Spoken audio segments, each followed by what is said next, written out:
flipped the script and broke the mold that was holding me back from taking flight. Now I'm doing okay, yeah. I'm doing okay. Welcome and thanks for listening. This is Voices Amped. I'm Vanessa Becker-Weig. And I'm Ellie Clark, and we are your hosts. We are so excited to introduce you to the future president of the United States, Kennedy Johnson. Kennedy is 20 years old and originally from Woodford County. She is a sophomore attending the University of Northern Kentucky, where she is majoring in electronic media and broadcasting, and an honors college minor and a college informatics ambassador. That's a mouthful and fancy. When Kennedy isn't studying, you can find her at Aerie with American Eagle, where she is part of the management team as a sales leader. Some of Kennedy's passions are photography, singing, playing guitar, and most recently, yoga. She's also a theater gal who was part of the Woodford Theater Young Artist Program for 4 years. She also served as the marketing intern for 2 years for Woodford Theater. Kennedy won an Outstanding Female Performer Freddie G Award at the Junior Theater Festival in Atlanta for her portrayal of Rafiki in The Lion King. She is an alumnus of the infamous class of 2016 of the Girl Project and is our awesome editor and intern for Voices Amped. She was the marketing lead for Woodford County High School's community activism class. Kennedy is a Scorpio. Oh, did I know that? No, you didn't. And I know lots of Scorpios in my life, and Kennedy definitely is on that wonderful end of Scorpio that I have witnessed. Determination, bravery, loyalty, creativity, and intuition. And let me tell you, this girl can sing. Are you singing for us? Sing. Maybe. Maybe. Oh, that would be a treat. Such a treat. Is there anything else we missed? I think you covered all of it. There's a lot of stuff going on with Northern Kentucky University. That's a mouthful. Yeah. There is. Good stuff, though. Is there anything that we missed in that list of exciting things that you have going on there at NKU? With NKU, so I'm picking up a second internship with them. I'm gonna be like an editor / film person for Film Around Cincy, or Science Around Cincy. It goes into like University of Cincinnati, and we interview different doctors and surgeons and like archaeologists, anyone who's in the science field. We just interview them and get their story of what got them into their field. Wow, that's incredible. When do you start up all of that? I start that in March, maybe April. Okay, so you have a little bit of time to get geared up for all of that. Yeah, before I pick up another thing on my shoulders. You are a busy girl, but you are such an achiever. Like, I don't want to say overachiever because that makes you sound like you're too much. You're such an achiever in just such a comfortable and relaxed way. At least that's my perspective. And let me just say, Kennedy, my sister's a Scorpio. I love Scorpios, but when you're a Gemini and your older sister is a Scorpio, there's a little trauma of the experience of, her being really mean. Like, she tried to kill me a few times when I was a baby. It's fine. But anyway, I do love Scorpios. I do love my sister. We're an interesting bunch. Oh, so cool. Yeah. Oh, yes. And Emma is a Scorpio, and that must be a Scorpio trait because Emma tried to kill Jackson too when he was a baby. My parents did say that they were scared of me when I was a baby.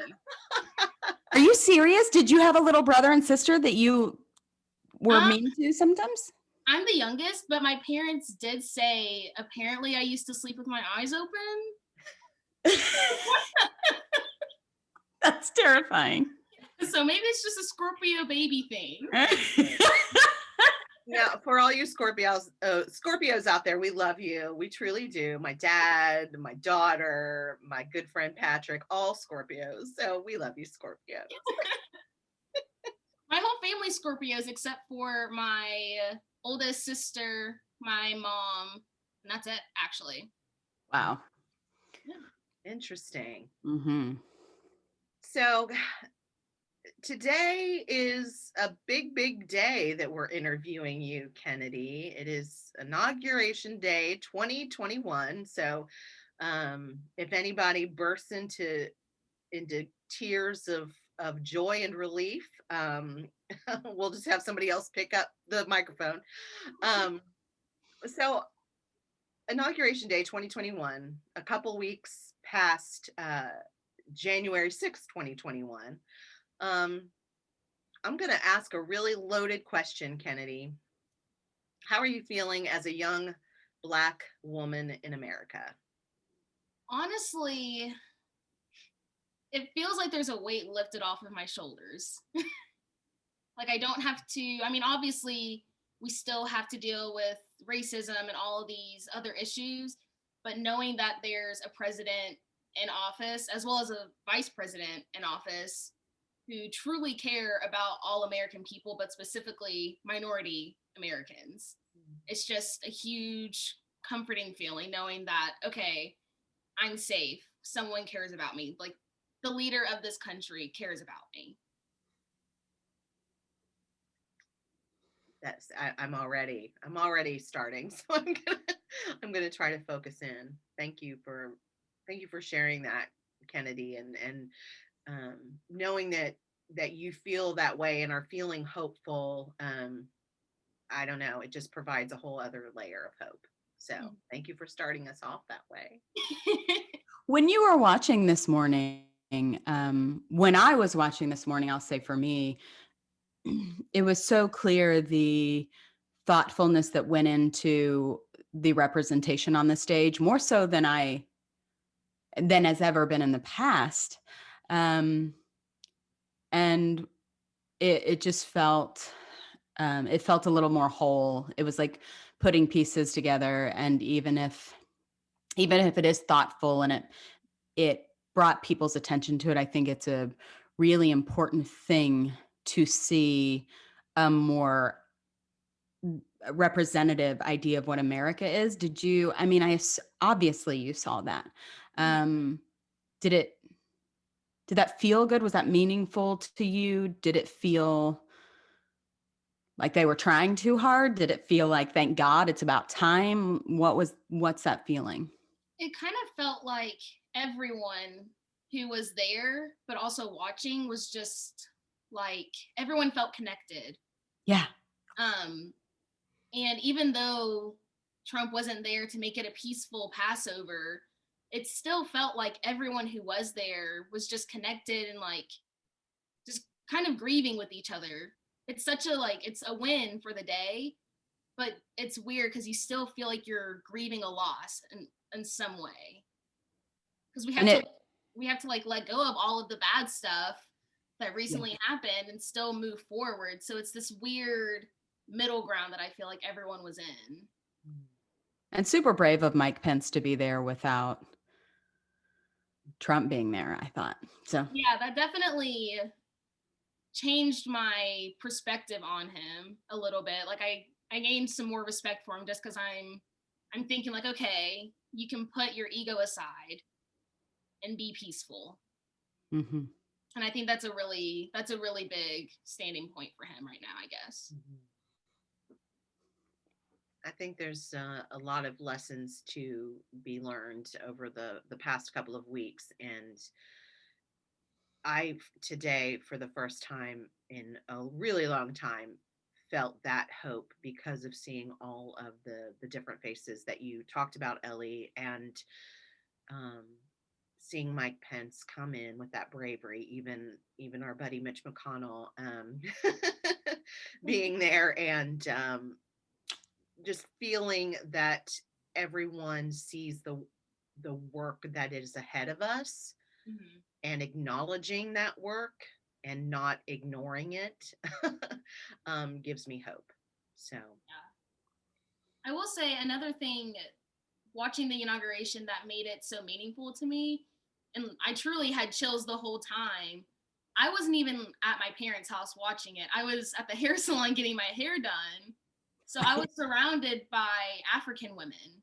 mm, And as soon as Biden like was sworn in, all of these women just started clapping and like hooting and hollering. And it was just this moment of, these are African women. They do not speak English, yet they're so happy with where we're going in America.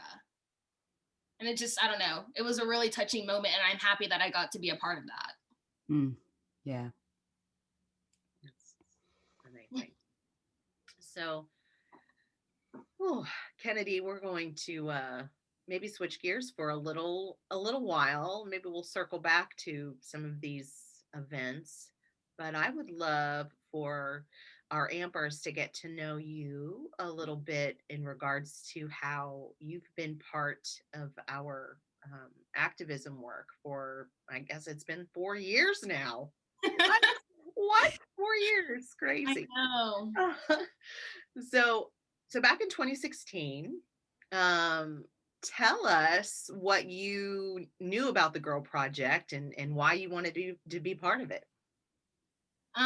So in 2016, I was going from a freshman into my sophomore year of high school. I had only done 2 shows on stage. Vanessa, you're the person who really, you pulled me aside, I remember, at a hairspray rehearsal, and he said, hey, I have this project called the Girl Project, and I'd really like for you to be a part of it. And I remember I went back to school and I spoke with Amy Schwartz, who's the English teacher there, and I spoke with her about it, and she just looked at me and she was like, this is for you. It's just about empowering women, making you feel more comfortable in your own skin. And I think the words that she said to me that really got me interested in it were comfortable in your own skin. And I'm still working on that, but that's what really drew me into the project and has me still loving it. I'm still working on it too, and I'm 41.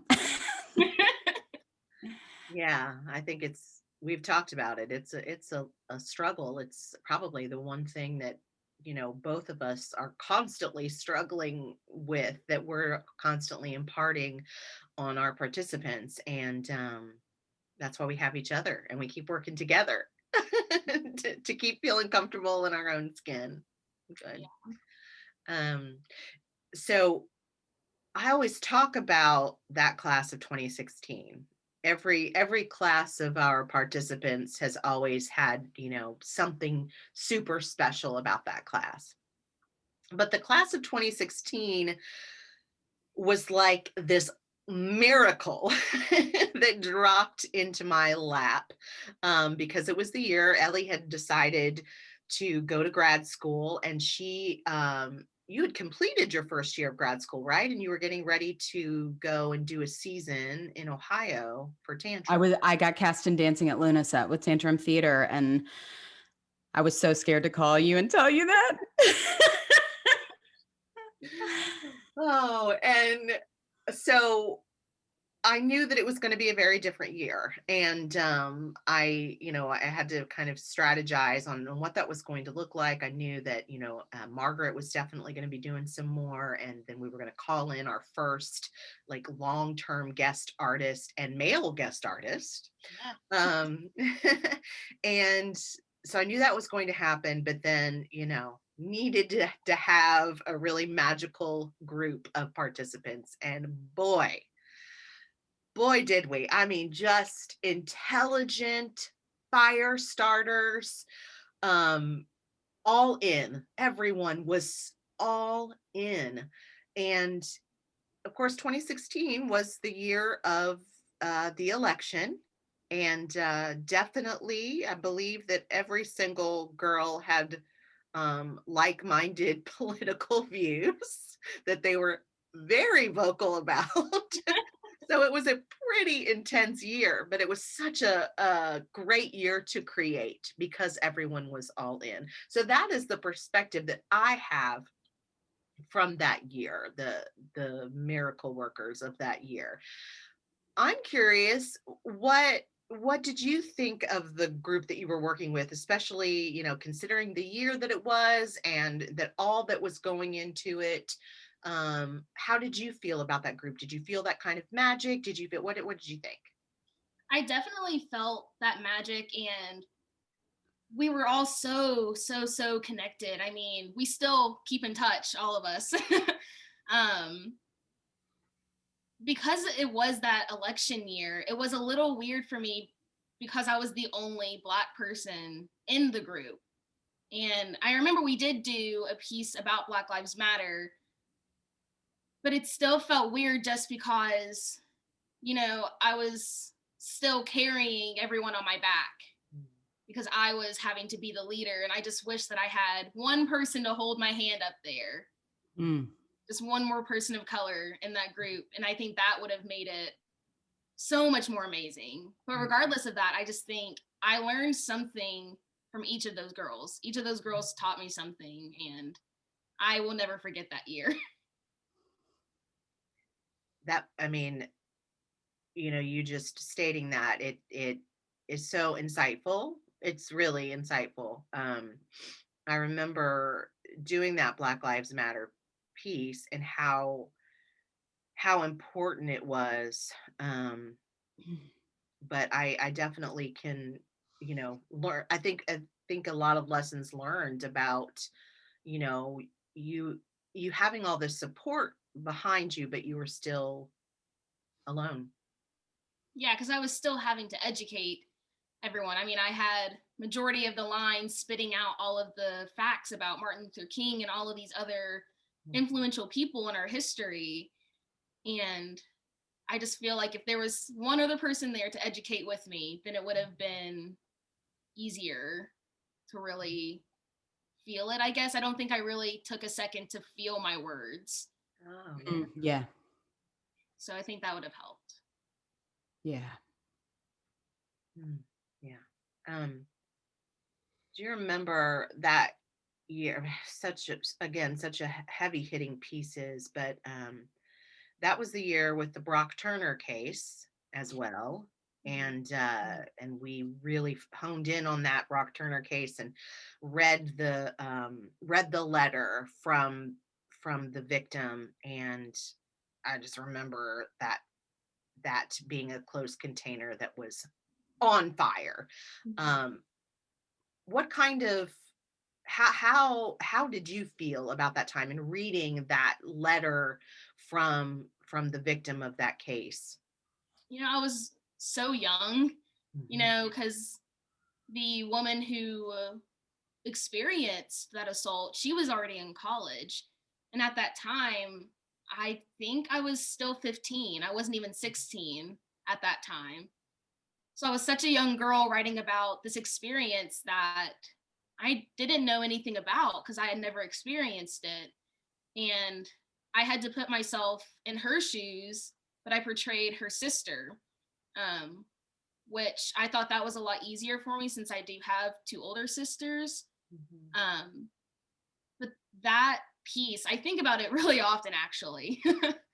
It's something that has never left my mind. I actually just watched it a few nights ago, our performance of it, because it's so heavy hitting Mhm. and you can't ignore it. The words we're saying, we're in your face, we're telling you the facts. Um, yeah, I loved that piece. And I think that piece educated people, not about just like rape in general, but educating people about how it affects everyone involved, not just the person who was assaulted, but it affects the family. Mhm. So, I yeah, truly that I was, appreciated that about that piece as well. It's just examining those different sides yeah. and perspectives. You kind of, I mean, you talked about this a little bit with being the only person of color that year. Um, are there other aspects of the project that you found challenging? Um, the willingness to open up at first, because we do have our closed container sessions. And I'm sure you both know that first closed container session is pretty dead. Pretty quiet. Yeah, no one's willing to really open up and feeling comfortable to. Um, so I think that's something that I found challenging in the start, was just the willingness to open up. Looking back at it, I wish that I opened up a lot more. I didn't really open up that much that year. So I think that's the hardest part for me, just that willingness to be open and be honest with myself. Yeah.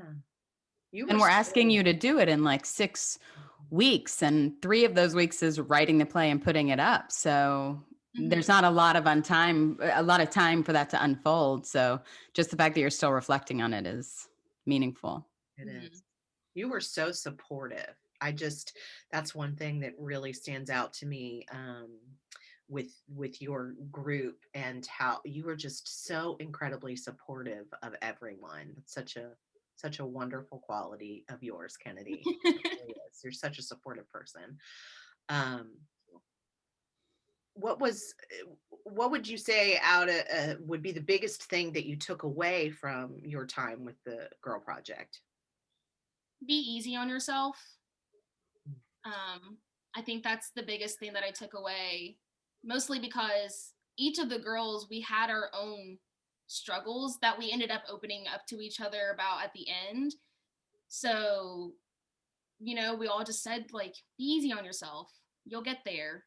You'll get it done. It's going to be okay. Those are just a lot of the things that we kept repeating to each other. And I still tell myself that stuff every day, be easy on yourself. I tell my friends that, even the ouch rule, that's another form of being easy on yourself. I think maybe we've talked about the ouch rule. No, we haven't. Okay, so for our ampers, the ouch rule is a wonderful phrase that we have used in the Girl Project in the past. I've even tried to use it in my family, but they have laughed at me. But that's basically where, if somebody says something that hurts your feelings, you can just, in a non-threatening way, just say ouch, ouch for me, because I really didn't care for what you said or how you said it. Or, which this is used way more often, is when you say something that is not so nice about yourself. I think that's when we mostly have used ouch in the Girl Project, is if you're using self-deprecating language. So if I say, oh, these jeans make my butt look really fat, and not in a good way, then Kennedy might say to me, ouch for Vanessa. So that's the ouch rule. And I think that's a really important rule. And I sometimes, even to myself, will say, ouch, don't say that. I think it's a constant battle, for sure. I wonder, Kennedy, that was the first year that we brought in a male to work with the Girl Project. Prior to that year, we had only brought in female guest artists to work, and we decided to take a little chance, and we did. We brought in our first male guest artist, and we brought in a second one that year as well. And what was that experience like, having a male? Because I think he was with us for 2 weeks, I think. Yeah, he was with us for a while. It was Travis, right? Yep. Yep. He was great. I loved working with him. All of his workshops were so much fun. I think he's one of those males that he's one of those people, he's willing to listen. He's not gonna interject and give his opinion. He's just willing to say, tell me how you feel. How I feel right now is not valid, because this is your space. So I think he came in and he knew that, yes, he's a guest artist, but this is our time to splurge on our emotions and say how we feel. And he was really accepting of that. So I loved working with him. And I think of course, like you're gonna feel the male energy, but his energy moved with ours. We were all going in the same direction, so it didn't really feel any different, or like there was no type of tension or anything like that working with him. Hmm. Yes, and we've had, since that time, since that experiment, we've just had some really special men be a part of the project, and they've all kind of done the same thing that you're talking about, just allowing that space to happen, which has been really great, really great. So can you tell me, have you done some other activism work outside of your work with us through Girl Project, Voices Heard, now Voices Amplified? Other than working with Voices Amplified and the Girl Project, the only activism work that I got was through community activism my senior year in high school, which that class opened a lot of doors for me because it ran like a nonprofit class, and each student got to vocalize what they wanted to focus on to make Versailles a better space to live in. We had a lot of people focusing on the mayoral debate, but really focusing on who you wanted the leader to be. Others were focusing on the opioid epidemic and stuff like that. But me personally, I focused mine on school safety. So I devoted my entire senior year to making schools safer, trying to get stricter gun laws in the area, even trying to get a mental health room for students who are struggling, just to give them kind of an open container space. It didn't pass, but knowing that I was willing to spend 6 or 7 months of a year just researching, calling people, speaking to different supervisors, speaking to the mayor, I loved that class because it taught me a lot of in and outs of what a good activist is. Mm. A good activist isn't just someone who says that they support a cause. A good activist is someone who truly steps out of their comfort zone and is calling those people to make those change. So that's the most recent activism that I did, but I would say my favorite form of activism that I've done. That's incredible. I'm curious what, so this mental health room, what were some of your ideas? Like, what were some of the components and ideas that established that room? Like, what was your vision for it? So for people who haven't been in Woodford County High School, it's a very old building, but there's a lot of vacant rooms. And seeing all of those rooms, I was just always wondering, like, we could utilize these spaces. There was a full like book room that was just not being used. It just had shelves of random books that teachers would go into probably twice a year. So I wanted to clear that room out and put bean bags and chairs and plants and, you know, aromatherapy stuff for, you know, scents like lavender, as well as having teachers that students nominated to watch the room. So that way there is someone in charge, but really just having a space that students could go to besides counselors. Because I think the biggest thing with high school counselors now is that they're not certified in mental health. You know, if you go to them and you tell them that you're having a bad day, you're stressed, they automatically just think that it's school related or family, or they'll call your parents. And not everything needs to have your parents contacted for. You know, sometimes you just need a moment. Yeah. You just need a moment in your own space, in your own head, to just let it out without being judged and stuff like that. So that's really just all I wanted, because that's something that I think our school needs, because Versailles' suicide rate is so high. And I think it starts with school systems. I didn't know their suicide rate was high. Mm-hmm. Unusually high in. I don't know the exact percentage, but I do know throughout my time at that school 4 or 5 students committed suicide. And I think that is, I mean, 1 is bad enough, but 4 or 5 students spend most of their time in a public school building focused on school. And I think that they let mental health slip through, and they focus so much on, our school has to be #1 in the state for these ACT scores. And I think that school just needs to focus more on students and more on students, less on their grades. And to be fair, it's more than just that school, right? You just had a very particular experience there, but that's tough. I had no idea. Mm-hmm. I mean, the idea behind all of that is great. Do you know why? I mean, did you get any reasoning why it didn't pass? They didn't really tell me why. They kind of just always voted no. I think the biggest thing that they worried about was supervision. Sure. And were teachers going to be willing to give up their lunch periods for stuff like that? But most of the teachers that I spoke to said that they would be willing if it meant that their students were going to be okay.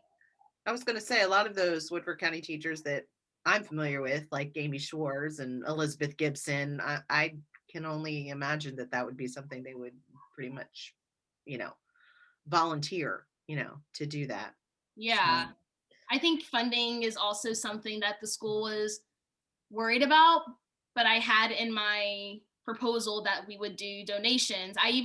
Before this even went to the school board, I spoke with the librarian and other faculty members, and they all said, like, we'll just give you some stuff if you want for free. So funding wasn't an issue. Yeah. Also, Versailles Woodford County is the richest county in Kentucky. So I don't know. We'll figure it out.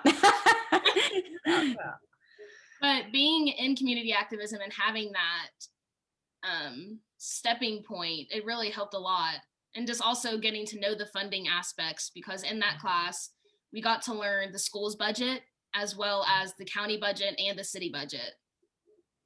So I learned a lot in that class just about how to really make change and just how to do it right. And politics, it sounds like you're learning like the stepping stones to making action happen.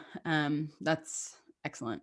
Yeah, I was involved in the group that was in charge of setting up the first or second mayoral debate at the school, and we got to be in charge of it. We were the moderators and everything. There were no adults who were really in charge. We did it all. Wow. You all see why I introduced her as the future president of the United States, right? I hope you're seeing this theme emerge. So speaking of being a future president of the United States, tell me about exciting opportunities you've got going on and coming up with AIRI.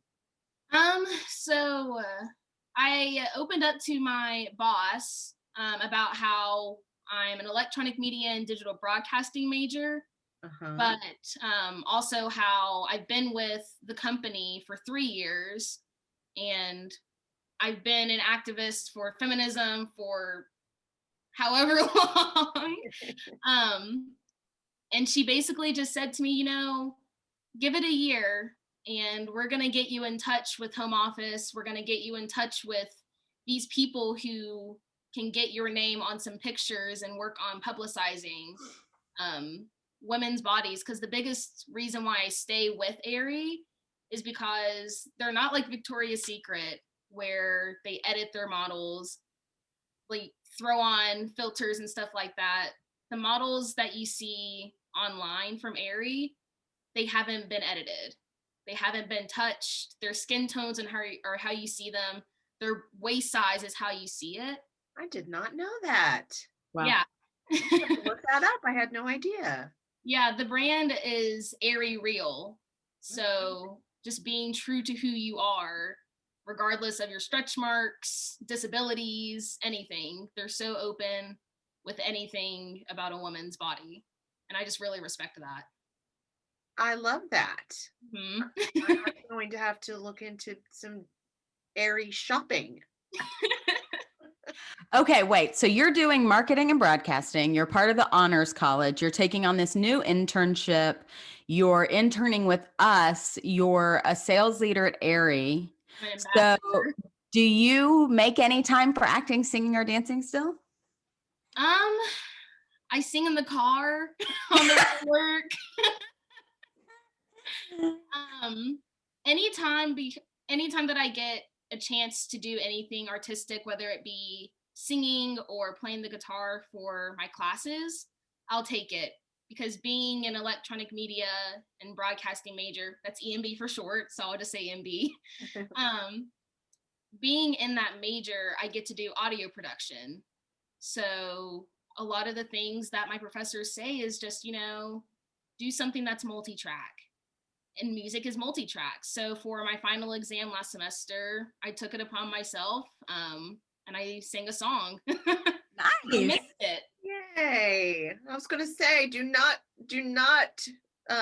put a bushel over that light that is your singing voice. I try to just mix it into my other responsibilities the most I can. Yeah. Do you miss like doing shows or anything?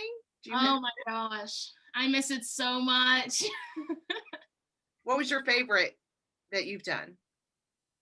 That's a really hard one. I would say that it's really a tie between Hairspray and The Lion King. Hairspray opened up a lot of doors for me. That was only my second show. He was the best little Inez ever. That was only my second show that I had ever done. Wow. And then, that summer, that was a really busy year, because I went straight from Hairspray right into the Girl Project, right into School of Rock, and then right into WTYA. Wow.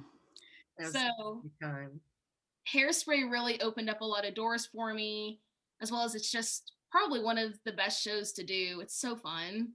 It really is. But The Lion King, it made me feel more connected to my culture, because the words that Rafiki is saying, I think she's the only character in the junior version that speaks in the African dialect and language. So I really honed in on researching, what am I actually singing right now? What do my words mean? Not just how to pronounce it, but what am I actually saying? And also, it was just, again, another fun show to do. Going to JTF and getting recognized, that was a lot of fun too. In front of 7,000 people. That's crazy. That was a surreal moment. I remember when I saw my name pop up on the screen, and I just said, "What?" I'm pretty sure then I attacked you, and because I wasn't getting up, I was truly frozen. And I remember you came up to me and you said, "Come on." You were ahead of me. Oh man, I don't think we've said it, but it was an outstanding. Say that? Yes, overall outstanding female performer award. And how many schools are at the Junior Theater Festival? It's like I'm trying to remember. I mean, that's a competitive award with all those students, thousands of students. Obviously, there's 7,000 at around 7,000 people, and from all over the country, and also from New Zealand and England, and I mean, just wow. China. Yep, they have groups from China. I cannot remember how many groups there are, but there's, hundreds of them. Yeah, so it's a big deal. It's a big deal. It's a really big deal. Yeah. I also remember the biggest reason why I was freaking out when they said my name was because later I freaked out again because I figured out that Cynthia Erivo was in the building. I know, that's right. That was the year that oh my gosh, yeah. So just knowing that, Cynthia Erivo read my name.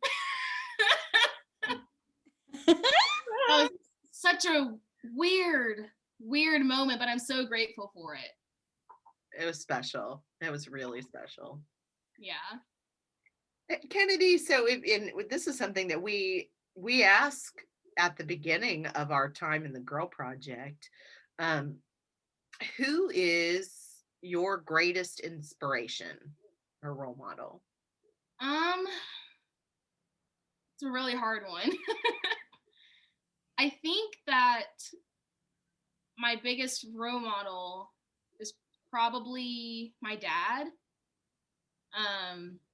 He's been through it all. He served in so many different branches of the Army. He was in the Marine. He was in, I think he was in the Air Force. Now he's in the National Guard. He's been deployed a bunch. He lost his first wife. One of his kids. He never met his dad. He's just been through so much, yet he is such a loving and understanding person. Wow, I didn't know that either. I didn't know that either. Yeah. And he's so educated too. And he's willing to educate himself about things that he doesn't understand. I mean, I remember when I came out to him, and then a few weeks later, he said to me, you know, if I see a boyfriend, girlfriend, or a they, them, like wearing these headphones I gave you, and the fact that he acknowledged just the whole spectrum, I was like, oh, like, I didn't tell you to say that, nor did I even educate him about other pronouns. He did that on his own. Wow. Sounds like, so do you have a good relationship, you feel like, with your family? I love my family. I say they're all my best friends. I don't know if I'm theirs because I think I kind of annoy them with how much I love them, because I call my parents every day at the same time. Oh, you need to talk to your friend Jackson Becker about that. But I call them every day, probably for half an hour, 45 minutes, just telling them what I did throughout the day, how school's going, because what's going to change in 24 hours with school, right? You know, and my sisters and my brother, I love my whole family, even my cousins and stuff like that. I'm really close to all of them. I love that. Do you have, of any of your friends, do you have a friend that inspires you the most? I think out of all of my friends, the one who inspires me the most is the one and only Chap Holland. Yeah, Chap Holland. I'm not going to lie. Maybe I was fishing. I might have been fishing, so you could talk about Chap, because, you know, we got to say his name. Are inspired by him.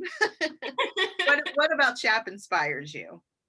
He's one of those people who taught me, you know, it's okay to wear your hair natural. He would always ask me, you know, can I see you do your hair? You know, he would even ask, like, can I comb your hair out for you? And I grew up always getting braids and flat ironing my hair and just damaging it. And he would just always say, you know, like, just let your hair go. Just let it be. So he's one of those people who just taught me, like, you know, go against the status quo. Be comfortable in your own skin, regardless of what anyone says. He's also just a really funny person, and he makes me feel comfortable to be my weird self. Because we're so weird together. I would love to see the weird Kennedy. Like Vanessa said at the beginning, you're so put together and so mature.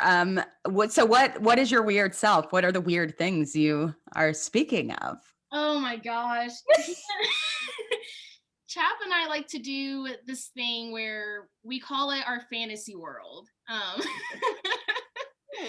We both grew up, you know, loving the idea of having magic and being mermaids. You know, we were obsessed with the show H2O growing up. So, it's so weird because we're 20 years old and we still do this when we see each other. I love this. Well, we'll just be sitting down, like having a normal conversation, and then out of nowhere, one of us will just look at each other from across the room and like act like we're like throwing the other person across the room. But we'll go along with it to let each other fulfill our dream. So if he does it to me, I'll actually throw myself across the room just so that way he has his moment. Okay, I need to see that at some point. I need record of that, please. I think I posted a video of him doing it to me on his birthday. You can see he's just sitting behind me, like doing this little like choking thing.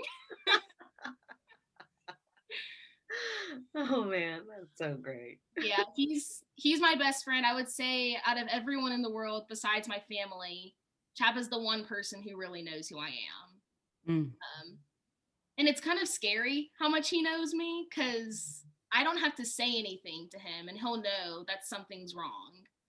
Even when it comes to not even being in the same state, because he goes to Wright State University. And there was a day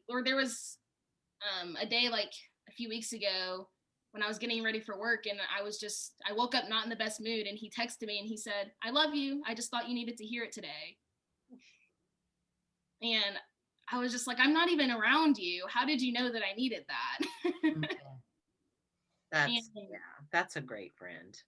You know, he knows my insecurities. I remember when we were having a conversation, and he started doing this thing where anytime I say like a good idea, as small as, let's go to McDonald's for lunch, he'll say, "Kennedy, you're so smart." And I was like, I mean, it was just suggesting a place. And he said to me, "I know that your biggest insecurity is that people think you're stupid." He was like, "You don't have to tell me that. So that's why I tell you that you're smart." And I never opened up to him about that. He just knew from how I hold myself in public. So he's really a great person. Yes, I'm going to brag on Chap a little bit more. Hopefully he listens to this. He sent me the sweetest message a couple months ago, I think. I hadn't heard from him in a pretty long time. And he does go to my alma mater, woot woot. But he sent me a message just out of the blue to say hello and let me know what an impact I had made on his life. And that's just, I think that he tries to take stock of people, and I think that's a really special quality. Mm-hmm. Yeah, he definitely is very mindful of the people he allows into his life. So I'm grateful that he chooses to have me in that little corner. Yeah, that's so sweet. So sweet. So you've been in college now for a year and a half. Mm-hmm. And what kinds of things, or has there been anything that has surprised you now that you are full-fledged in the adulting world? Do you have lessons that you've learned that you might want to share for anyone who's going to be, in your shoes and off to college anytime soon? I think something that I've learned is not everyone has the best intentions. And also just trust your instincts. If you can sense that someone's energy is off, or, someone says something that's a little off-putting, don't ignore it. If something that someone says makes you kind of tilt your head a little bit, call them out. Say like, "Hey, what did you mean when you said that? Is this what you meant? Because if so, that's not cool." I think I definitely learned that from my freshman year, the dorm experience. My roommate, she had a lot of racist tendencies that I would just, I would push aside, because I'm like, no, like, I'm her roommate. We're friends. She's not gonna have these tendencies. But then she brought someone into the dorm who outwardly would say the N-word and say, "Oh, my friends are Black. They gave me the card." And I'm just like, you know that I don't enjoy that word. You know that I don't like when people say it, regardless of their skin tone. why would you allow them to say that in my room? And she just said, I don't see the problem. Oh, man. So just trust your instincts. Don't push things aside is probably the biggest piece of advice. And that's challenging too when you're living with somebody and you're stuck in that space. It's one thing if it's a friend on campus that you're like, I can choose not to see you, but to be in an intimate living environment and face that. That was a different side of Kennedy that had to come out. Yeah. Well, did you set up those boundaries for yourself, and were they received well? Or As far as it goes with that roommate or just afterwards in general? I guess with that roommate, I'm just curious how you managed to get through that year. To be quite honest, I took it upon myself to I texted her and I said, hey, when we both get back from class, let's go to our room and let's talk. And I basically just said to her, you've been having these tendencies and I'm done pushing them aside. And I just point blank period said to her, I want you to move out. Okay. I Good. didn't give her the choice because I said to her, this is a space that all of us, because it was a suite room, so we had 2 other roommates on the other side of the wall. And I said, we've all agreed that we don't have any tendencies. We're not the issue. It's you who's the issue. And I just said, I was like, I hope that you learn from this, but I can't be in this space with you and I'm not leaving. Because I had to stand my ground. I wasn't gonna be a pushover. Yeah. Because I think that's what people expect from minorities. They expect us to just be the ones who are like, all right, I guess I'll leave. Mm. And I wasn't gonna do that. And so she moved out? She did. Good for you. That was a hard, probably 2 months. That was a really hard time. So What's the vibe right now on college campus with racial tensions and the pandemic? Are you all having good conversations about equity and inclusion or around campus and your apartments, dorm rooms, classrooms? the conversations in Northern Kentucky are actually really, really good. Probably all of my classes have just been very translucent about our opinions about what's going on in the country as far as it goes with racial inequality, gender inequality, and even the pandemic. We're all just really open about the fact that we're hurting. And we're there. They're giving you space to talk about it? Yeah, they give us a space, probably maybe 5 or 10 minutes each class to just vent about what we're all going through. Oh, that is great. And what have you found to be the most challenging about this past year? Adaptability. I thought prior to everything that's happened that I was good at adapting. But when you have to constantly adapt to everything that's happening, it's hard, especially when you're a college student having to keep up with a course load. And when it comes to academics, I think that's where some professors fail, because they're good about making sure that everyone's good, but they're still like, okay, you're okay or you're not okay, still get my assignment in.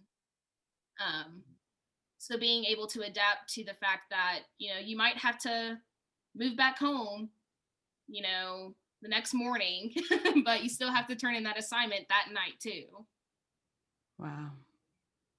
But I think college campuses are getting a lot better about being understanding of that, especially at NKU. I think students at NKU are very, very vocal about what we do and don't like. So, there was a time when they were still making everyone pay for parking, but no one needed to have a parking pass because there was plenty of spots. So students took it upon themselves to start a petition, and they didn't give us free parking, but they did make the parking garages free. Oh, so that's huge. Yeah. Yeah. Yeah. The student body is very connected and open-minded, I think. That's great. So you have jobs and internships and classes and all of these things going on. What do you do right now with everything going on in the world, plus your really busy schedule? What do you do for self-care? I've gotten really into doing tarot card readings. Ooh, We both perk up. We're like, yeah. Yeah, I've gotten really into doing tarot card readings along with journaling. So if I find myself getting stressed, or even if I'm not stressed, I'm having a good day, but I still am like, okay, I did all this stuff, now it's me time.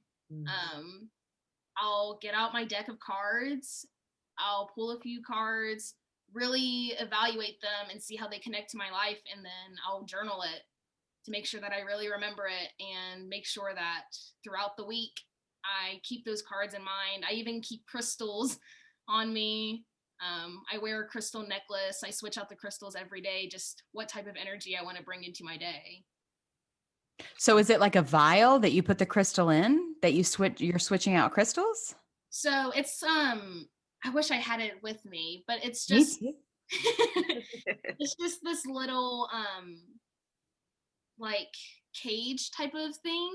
It's circular, and it's like a spring. It just opens up and you pop in the crystals that you want.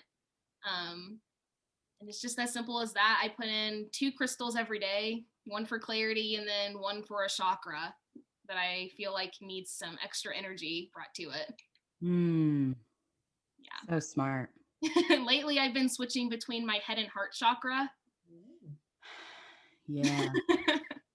I had to give the heart chakra a break because I was like, okay, my emotions are flowing.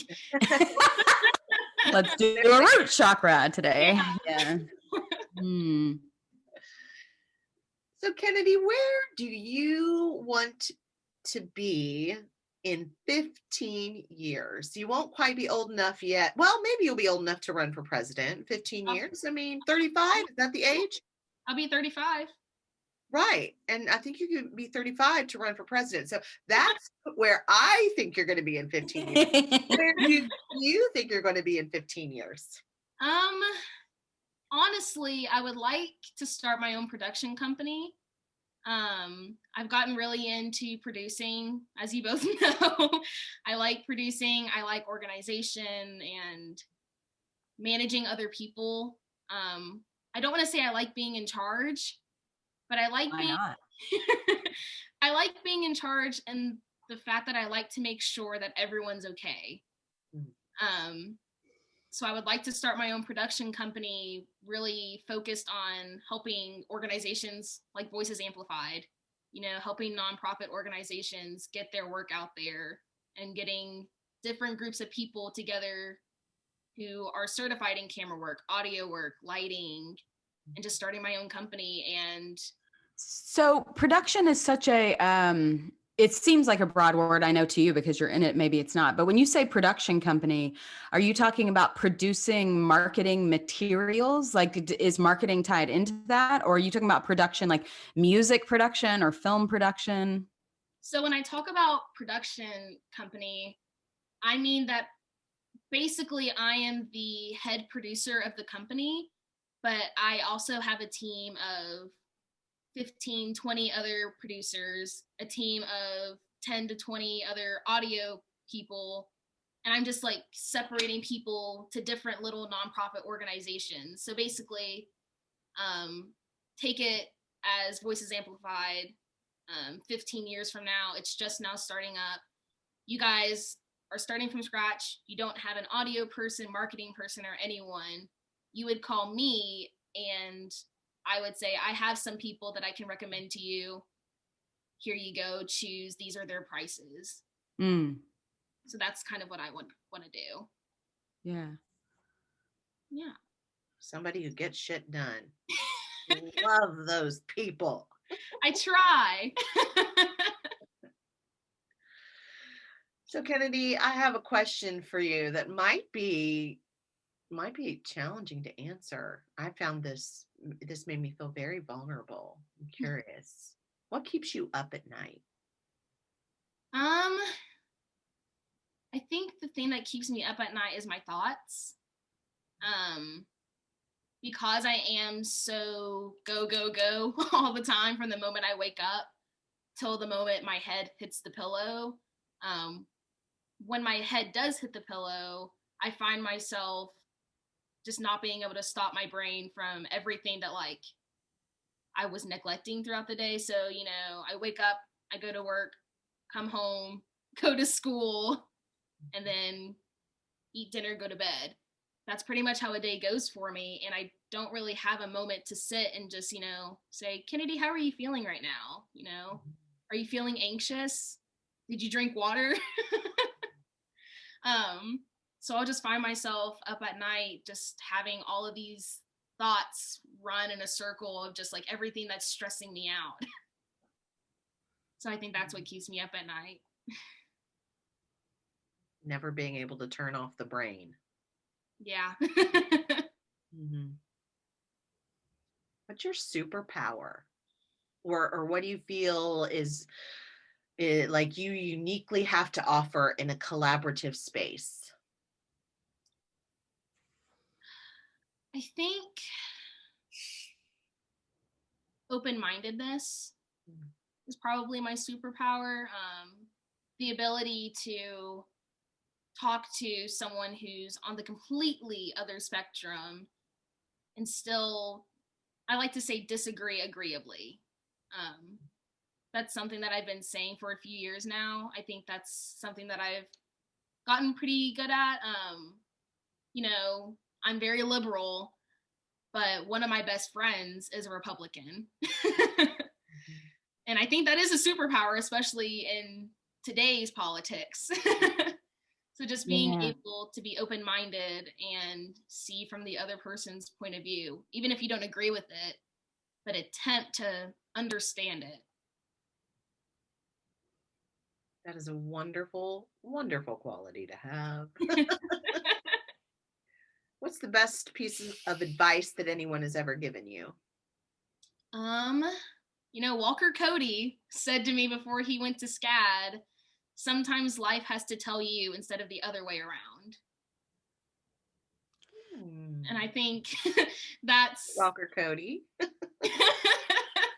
That's the biggest piece of advice that someone's given me. I remember he wrote that in a letter to me before he moved to college, and he's a junior now. It's been 3 years and I still have that letter and I still think about that one piece of advice. That's great. The world has told me a lot of things that I didn't even really want to know. But yeah, it's amazing to be able to sit and listen and see. Yeah, I love that. Mm-hmm. Especially with, I think, women like us who we like to be in the know of things. We like to know what's coming next, and you know, life isn't like that. We just have to be willing to, you know, take a punch and then get back up again. Yeah. True. Do you have a book that you recommend that everyone reads? It's a book that I read back in 2016, actually, during the Girl Project. Sarah Metcalf gave it to me before the last day. It's called The Letter Q. It's a book of personal autobiographies. I think it's with 50 authors from around the country. It's just full of all of their coming out stories, but it's letters to themselves. Wow. And I recommend that everyone reads that, even if you're not in the LGBTQ plus community. Mm-hmm. I recommend everyone reads that, just because, again, you're allowing yourself to step into another person's shoes. And, you know, people like to say you choose to be gay. Mm-hmm. I think if everyone were to read this book, you would change your opinion if you read their letters. Because, I mean, some of them are 60-year-old women and men writing to their 10-year-old selves. And you get to learn a lot about them. And I just think that me, myself, reading that as, you know, a 15, 16-year-old, I was in tears. just because you're really observing their internal struggle at 10 years old. From the word, or like from the eyes though of a 60-year-old, it's just really different. The letter Q, that's what it's called. Yeah, it's by Sarah Moon. And just that in your 60s, 70s, 80s, you're still taking courageous steps that take a lot of time and a Yeah. lot of patience to find that kind of courage. Yeah. It doesn't stop. You don't just all of a sudden not be scared of anything at a certain age, right? It slowly unfolds, hopefully, as you start to trust who you are. And Yeah. It was I'm going to read that book. amazing book. I have one more question before we go into our campfire section, Kennedy. Mm-hmm. If you could have a billboard on the highway of the whole country, what would your billboards say? Love yourself before others. Oh. Mic drop. Man. I think we made it through this inauguration day podcast and questioning without crying. I'm so proud of us. I really am proud of us. Kennedy, we are going to move on to our campfire section. The campfire is a moment for our guests to share inspiration with our listeners and us. The campfire represents storytelling in an intimate setting that is unique to the people who are present. In our activism work, we refer to this as the closed container or circling. Kennedy, what are you going to share with us today? I'm going to be sharing I've Learned by Maya Angelou. Oh. Love. Okay. Which I learned today for the first time. I didn't realize that Maya Angelou had they were referencing Maya Angelou with Joe Biden in their stutter. And I didn't realize that she had any sort of speaking. Did you know that? I did not know that. Yeah, she was mentioned in that. So I'm going to look that up. Sorry to throw that in, but I was like, what? I didn't know this. Yeah. So because she speaks very, I don't know, the videos of her live, she doesn't have any moments. So eloquent. Yeah. All right, Kennedy, take it away. So she says, I've learned that no matter what happens or how bad it seems today, life does go on, and it will be better tomorrow. I've learned that you can tell a lot about a person by the way he or she handles these three things: a rainy day, lost luggage, and tangled Christmas lights. I've learned that regardless of your relationship with your parents, you'll miss them the day that they're gone from your life. I've learned that making a living is not the same thing as making a life. I've learned that life sometimes gives you a second chance. I've learned that you shouldn't go through life with a catcher's mitt on both hands. You need to be able to throw something back. I've learned that whenever I decide something with an open heart, I usually make the right decision. I've learned that even when I have pains, I don't have to be one. I've learned that every day you should reach out and touch someone. People love a warm hug or just a friendly pat on the back. I've learned that I still have a lot to learn. I've learned that people will forget what you said, but people will never forget what you did. People will never forget how you made them feel.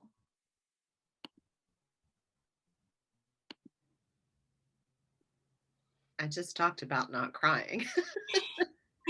And here they come. You spoke to. Oh, so beautiful. Thank you. Thank you for sharing that. I needed to hear that today. I think that's a good way to close out. I know we've been in 2021 for a few weeks now, but I feel like having a new president is really putting the cap and really closing the book for 2020. And I think all of us learned all of that in 2020. And I think myself personally, turning 20 in 2020, I've learned a few of those things too. That's interesting. In my interview, I was talking about how New Year's didn't feel how I wanted it to feel. Because nothing really changed besides it turned midnight and the calendar, we went on with another day. But I would agree that today feels different. Yeah. And I think we all do actually know that Maya Angelou was mute for 5 years. We knew that. And I just reflecting for that second as you were reading that, remembered that what they were referring to was her not speaking for 5 years after her experiences. And I think we all maybe remember that anyway. Yeah. Stunning choice of words to share on Inauguration Day 2021. Yeah. Yeah. Okay, well, I am going to ask you a few rapid response questions because we love to put people on the spot. I hope you didn't see them. I tried to put them in my little interview section late today. But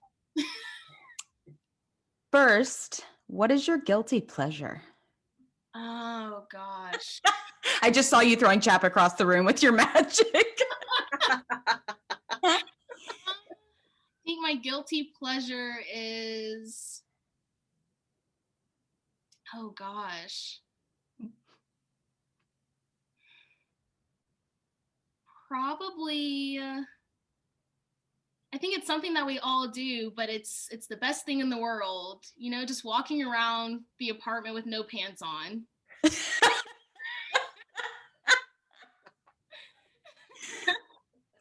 Sometimes Evan's like, oh. Yeah, it's that kind of day. Yeah. I think that's probably my guilty pleasure. What's your attitude toward the world in one word? Or maybe 2 or 3 words. Very surprising for me, but bitter. Ooh. That's how I feel. That's how I've been feeling lately towards the world. I love the truth. What's your favorite sound? Wind. Ooh. If you could bring one person back from the dead, who would it be? My aunt. Rom-com, action, thriller, or documentary? Documentary. You're so good. We struggled with that question. All of the Girl Project founders and leaders, we were like, rom-com, thriller, action. We should say documentary. And last but definitely not least, what is your spirit animal? Oh gosh. I think my spirit animal is a sloth. Oh, what is it? This is a Gen Zer thing. What is with the sloths? I think you're the anti-sloth. Like, I don't know. Why a sloth? What makes a sloth even remotely worthy of being your spirit animal? You know, Chap has said to me on so many occasions, he'll catch me with my posture completely off. And I'm literally sitting with my arms like this and like over. And I think naturally I'm a slower walker and I move slower naturally when I don't have anything on my to-do list. And Bo slows down. Nice. Kennedy, thank you for the honor of letting us interview you today. Yes, you are such an inspiration, I think, for people of your age. And also, I'm a huge fan and you inspire me so much. I appreciate your tenacity. I appreciate you are a positive person, even when you are bitter at the world, you are always hopeful. And I love that so much about you, and your charisma and your warmth always shine through in everything that you do. So thank you for being a part of our team. We are thrilled to have you go on this journey with us.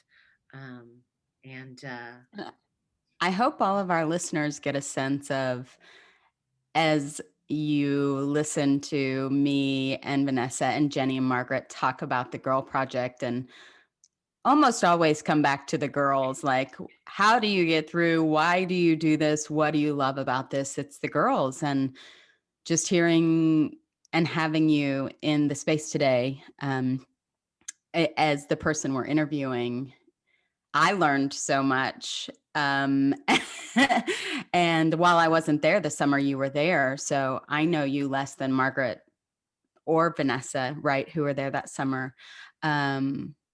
It, I feel so enlightened by you and young people, and just hearing your perspective and points of view. It is why we do what we do, and you are a beacon of why we do what we do. I will say, you all have. People always say, who are your mentors? Who do you have to thank for who you are today? I always say Jenny, Vanessa, Ellie, and Margaret. I owe you guys a lot of who I am today, because you guys have really opened up a path for me. thank you. Well, we'll hear for you, and we'll have you running the Girl Project and Voices Amplified with us for the rest of your life if you'll do it. That's right. Kennedy Johnson for president, 15 years. Here we go. All right. Thanks, Kennedy. Yeah, thank you all. All right, everyone. Thanks for getting amped with us. If there are questions that we didn't ask that you want answered, be sure to send them our way. We are Voices Amped on Instagram and Facebook. I don't think we have a Twitter, but there's 2 other ways that you can get in contact with us, so we'll be good, right? Voices Amped is part of the arts initiative Voices Amplified. You can check us out on our website at www.voicesamplified.net. Our team is Ellie Clark, Vanessa Becker-Weig, me, Jenny Benavides, and Dr. Margaret McGladry, with production assistance by Alumni and Intern Kennedy Johnson. This podcast is possible in part due to a generous grant from the Kentucky Foundation for Women. We want to thank Lauren Rourke for the badass podcast art, Tiffany DuPont Novak for our Fierce Voices Amplified logo, and Vanessa Davis for our beautiful _ I'm doing okay. You can check out her music at Songwriter Vanessa on Instagram. Thank you so much for tuning in, and we hope to see you next week. Voices Amped is generously sponsored by the Kentucky Foundation for Women. For more information about our guests, podcast content, or if you want to learn more about Voices Amplified, follow our advocacy work or support our 2021 Independence Campaign. You can visit our website voicesamplified.net or visit us on Facebook or Instagram. And remember, be curious, be courageous, take up space, and make some noise.